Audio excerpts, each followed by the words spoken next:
ऋषिवन नाम के राज्य में राजा भीमसेन राज्य किया करते थे। उनके राज्य में सभी प्रजा बहुत ही सुख समृद्धि के साथ रहा करती थी। राजा को 7 राजकुमारियां थी।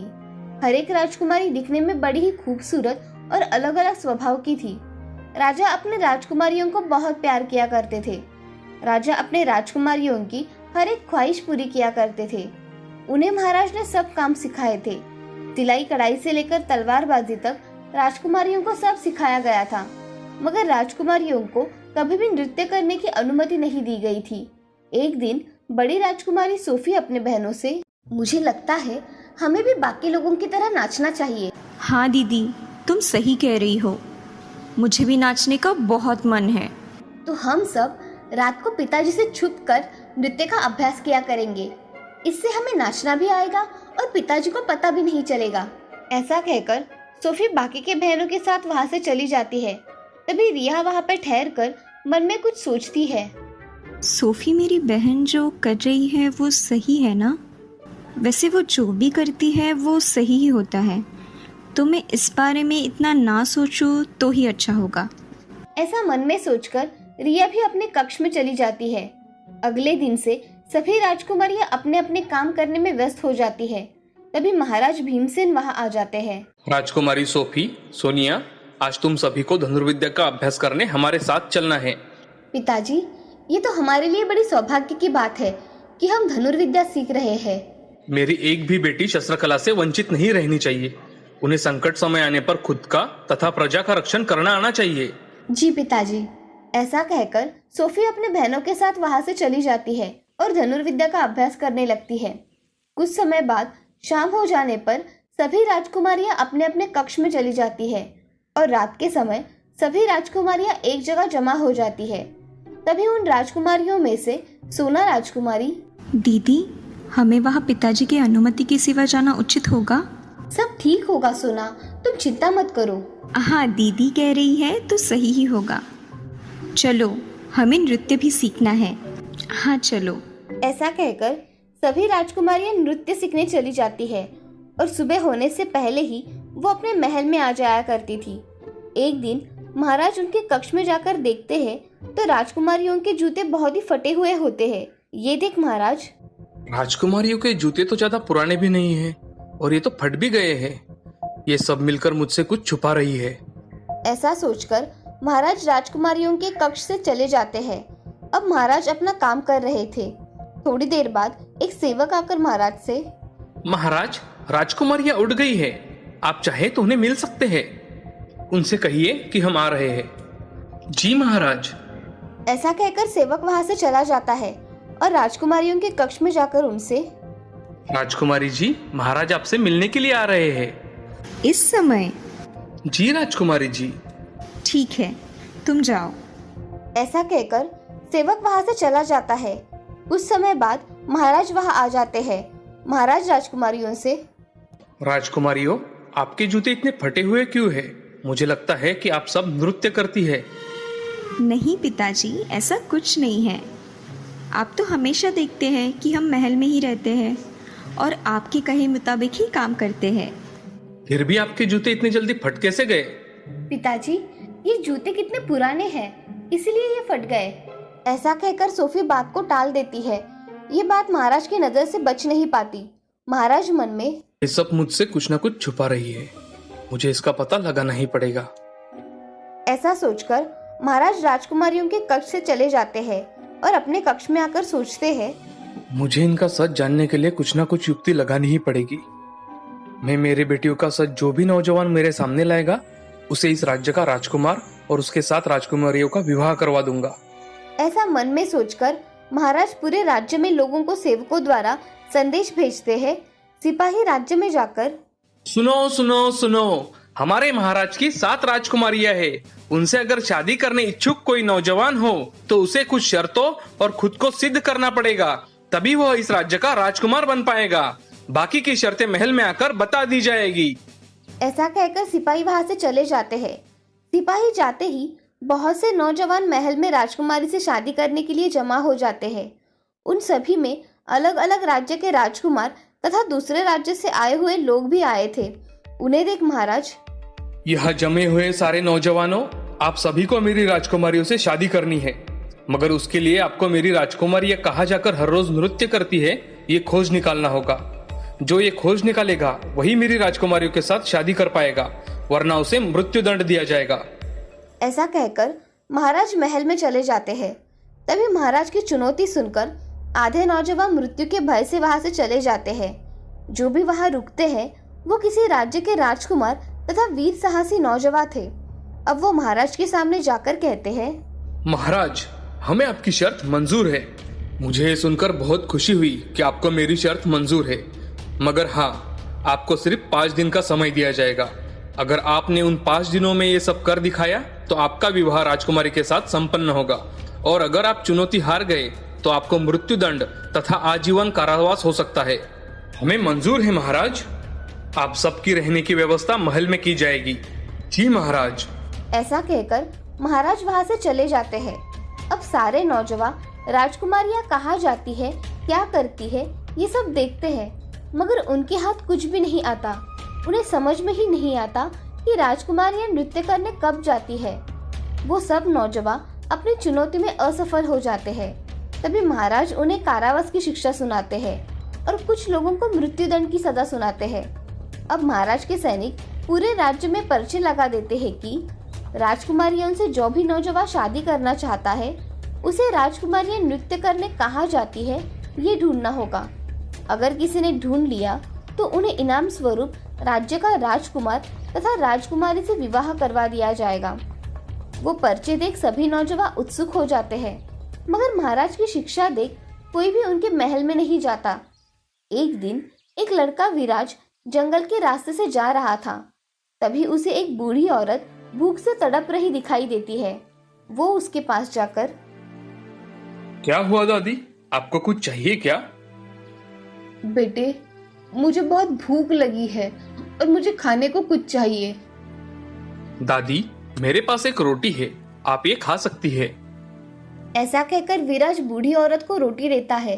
तभी वो बूढ़ी औरत एक सुंदर परी में परिवर्तित हो जाती है।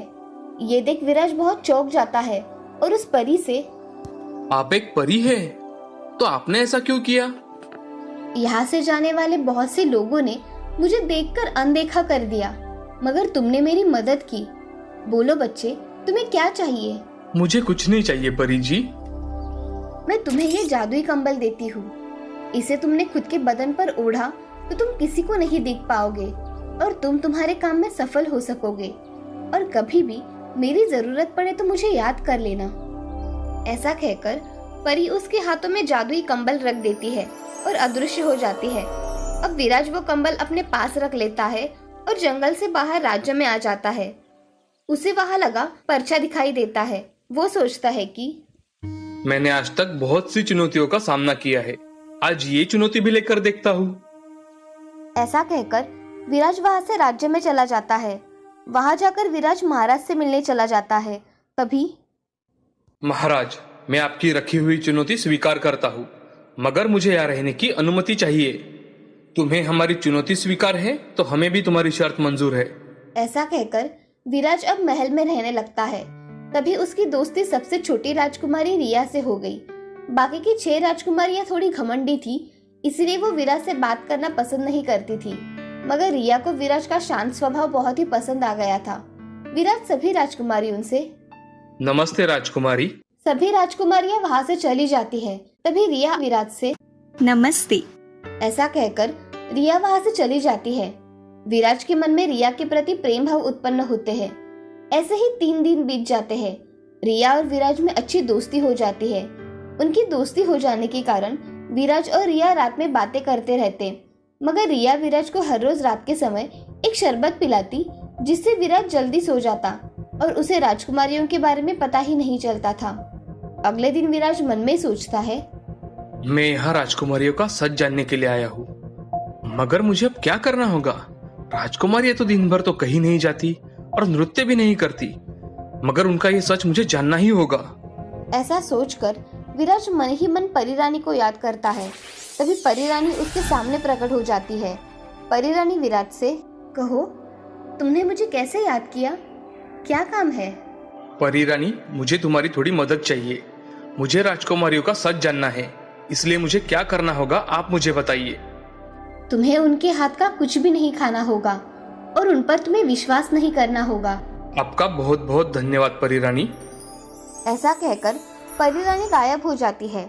अगले दिन महाराज विराज के कमरे में आकर विराज से, विराज, आपको तो पता है कि हमने आपको कुछ दिन रहने की मोहलत दी है। इसका मतलब ये नहीं कि आप यहाँ रहकर आराम करें। आज आपका इस महल में आखिरी दिन है और कल अगर आपने कोई हल नहीं निकाला तो बाकियों की तरह आपको भी सजा होगी। जी महाराज, मैं समझ गया। ऐसा कहकर महाराज वहां से चले जाते हैं। अब विराज राजकुमारियों पर कड़ी नजर रखता है, मगर उसे राजकुमारियां नृत्य करते दिखाई नहीं देती। रिया रात के समय विराज के लिए शरबत लेकर आती है। शरबत देख विराज को परी रानी के शब्द याद आ जाते हैं और वो कुछ बातें करके शरबत का ग्लास लेकर एक पौधे में डाल देता है और खाली ग्लास लेकर रिया के पास आता है। तभी विराज सोने का नाटक करता है और सोफे पे सो जाता है।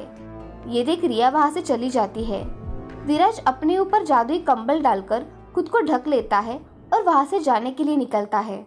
तभी सभी राजकुमारियां एक जगह जमा होकर एक फ्रेम के पीछे एक बहुत बड़ा दरवाजा होता है। फ्रेम को वो चुटकी बजाकर अलग कर देती है और उस रास्ते से वो 7 राजकुमारियां जाने लगती है। तभी उनके पीछे विराज भी चला जाता है।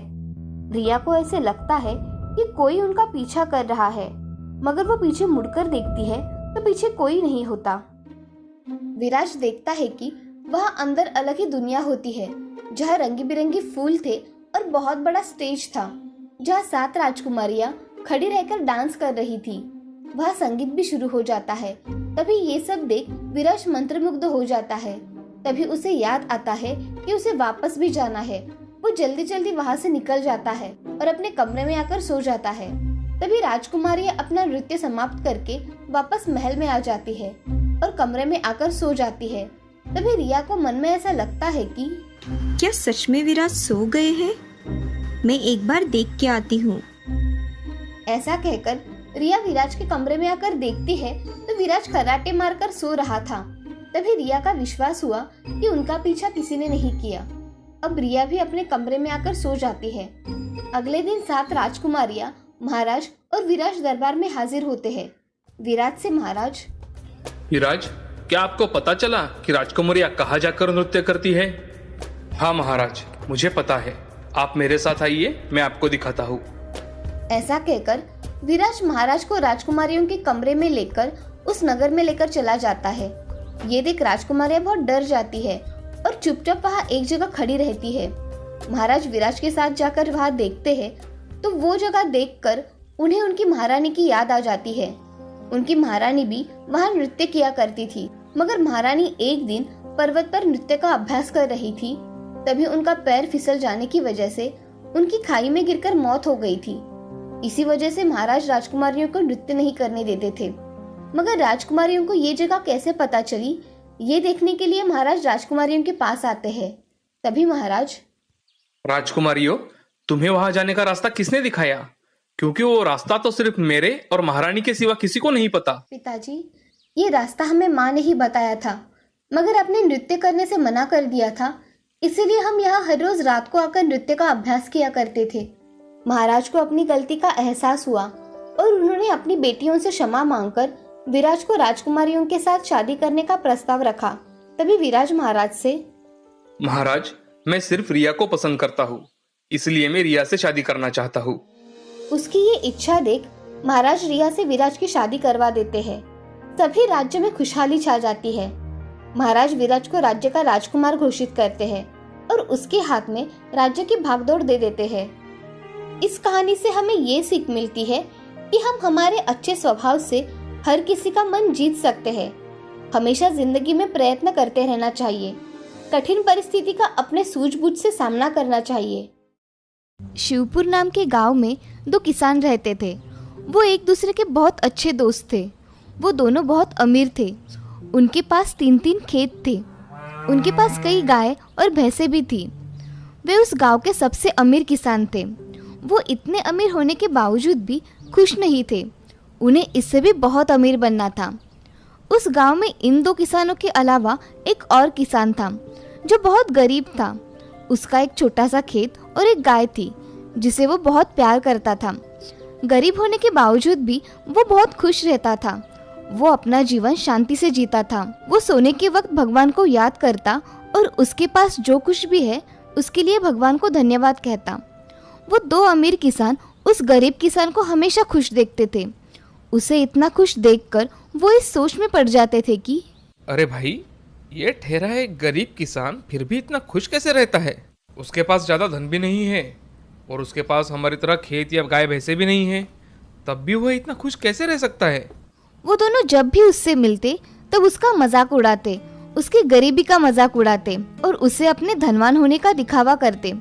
फिर भी वो गरीब किसान उनको कुछ भी नहीं कहता। उस पर उनकी मजाक का कोई भी प्रभाव नहीं पड़ता था। इससे वो अमीर किसान क्रोध में आ जाते। ये कहानी ऐसे ही चल रही थी। एक दिन उन अमीर किसानों ने उस गरीब किसान को दुखी करने का सोचा। उन्होंने उस गरीब किसान के पास जाकर कहा कि हमें तुम्हारी गाय दे दो, उसके बदले में हम तुम्हें 100 चांदी के सिक्के देंगे जो तुम्हारे गाय के लिए पर्याप्त है। उस किसान ने गाय बेचने के लिए मना कर दिया क्योंकि वो अपनी गाय से बहुत प्रेम करता था। इसीलिए वो किसी भी कीमत पर अपनी गाय को बेचना नहीं चाहता था। गाय बेचने के लिए उस गरीब किसान का इनकार अमीर किसानों को पसंद नहीं आया। उन्होंने बदला लेने की ठानी। तेवर तो देखो इसके, हमारी बात नहीं मानता, अब इसे हम अच्छा मजा चखाएंगे। दोनों अमीर किसान उस रात को उस गरीब किसान के खेत में गए और सारी फसल जला दी, जिससे वो गरीब किसान के पास धन की कमी हो जाए और वो अपनी गाय बेचने पर मजबूर हो जाए। जब वो गरीब किसान सुबह उठा और अपने खेत में गया तो वो अपने खेत की इस दशा को देखकर दुख के कारण रोने लगा। हे भगवान, मैंने किसी का क्या बिगाड़ा था जो किसी ने मेरी फसल जला दी? अब मैं क्या करूंगा? वो बहुत उदास हो गया और रोते रोते घर आया। उसके पास अब धन की कमी हो गई थी। अब उसके पास पर्याप्त इतना भी धन नहीं था कि वो अपनी गाय को चारा लाकर खिला सके। ये देखकर किसान बोला, बिना खाना खाए तो मेरी गाय मर जाएगी, इससे अच्छा मैं अपनी गाय बेच देता हूँ। किसी के यहाँ तो वो अच्छी रहेगी। मुझे माफ कर देना है गौ माता, मेरे पास अब दूसरा कोई रास्ता नहीं है। उसने अपनी गाय को बेचने का तय किया। वो अपनी गाय को लेकर दूसरे गांव बेचने के लिए निकल पड़ता है। उसने अपने साथ 10 चांदी के सिक्के भी लिए थे। रास्ते में एक जंगल आया। उसने सोचा कि किसी ने मुझ पर हमला कर दिया तो मेरे सारे चांदी के सिक्के वो लेकर चला जाएगा। इसीलिए उसने चांदी के सिक्के की पोटली गाय के गले में बंधी घंटी में बांधकर छिपा दी। थोड़ी देर मुसाफरी करने के बाद वो थक गया, इसीलिए उसने एक सराय में आराम करने का सोचा। उसने अपनी गाय को सराय के बाहर बांध दिया और सराय में चला गया। उस गाय की पोटली में से एक चांदी का सिक्का नीचे गिर गया, जिसे उस सराय के मालिक ने देख लिया। अरे, लगता है ये एक जादुई गाय है जिसमें से चांदी के सिक्के निकलते हैं। ये भी चांदी का सिक्का उसी गाय से निकला है। जब वो गरीब किसान आराम कर सराय में से बाहर निकला तब उस समय सराय के मालिक ने उसे पूछा, आप कहाँ जा रहे हो जनाब? तब उस गरीब किसान ने जवाब दिया, जी मैं अपनी गाय बेचने दूसरे गांव जा रहा हूँ। ये सुनकर सराय का मालिक खुश हो गया। उसने कहा कि अब आपको दूसरे गांव जाने की जरूरत नहीं है, मैं ही आपकी गाय खरीद लूंगा। उसने उस किसान को 1000 चांदी के सिक्के दिए और उसे अपनी गाय को देने को कहा। ये मूल्य उस गाय के मूल्य से बहुत अधिक था। फिर भी उस किसान ने इसे भगवान का संकेत समझकर उस गाय को सराय के मालिक को दे दिया और किसान खुश होकर अपने गांव वापस चला गया। वो अपने घर जाते ही बैठकर चांदी के सिक्के गिनने लगा। तभी वहाँ दोनों अमीर किसान आए और उस गरीब किसान के पास 1000 चांदी के सिक्के देखकर चौंक गए। उन्होंने उस गरीब किसान से पूछा, तुम्हारे पास इतने सारे चांदी के सिक्के कहाँ से आ गए? तब वो गरीब किसान मुस्कुराते बोला, मैंने अपनी गाय बेच दी, उसी के मुझे इतने सारे सिक्के मिले हैं। अब वो इन सिक्कों से बहुत सारी गाय खरीदेगा और उससे बहुत ज्यादा धन कमाएगा। उनकी चाल उल्टी पड़ गई। ये जानकर अमीर किसान दुखी हो गए। बुरे कर्म का नतीजा हमेशा बुरा होता है।